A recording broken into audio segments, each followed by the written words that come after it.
Brian Skinner. I farm in Delaware County with my brother, my dad, and families, wives, and our kids.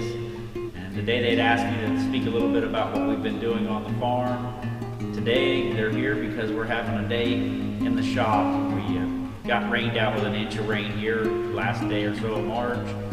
Yesterday was a very busy day. We had worked from dark to dark because we've been working the last several days on a property that needs several things. And one of the things that we'd like to accomplish is to put a systematic tile system in there. And to do that, we needed to replace an old main that people probably, our forefathers had put in maybe 100 years ago, an old clay main that had served its time and it was starting to deteriorate.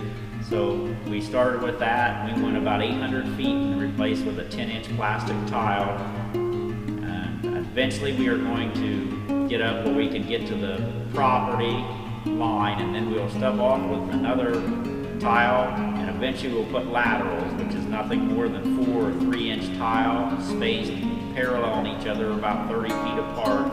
So our goal with this drainage is to drain off the excess water off the field. We do that because we have extremely good yield response to that with both of our crops, which right now is corn and soybeans in this part of the world.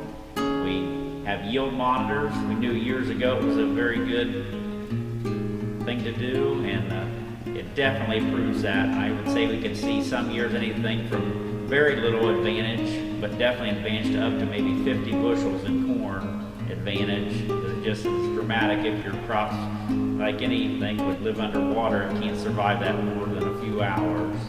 So we've also been hauling out grain this time of year. We have 300,000 or 400,000 bushels of grain that needs to be moved. Like most farmers this time of year, you use our grain bins as storage tanks, but at some point that needs to be moved off the farm. So that's a project that kind of goes on all winter long.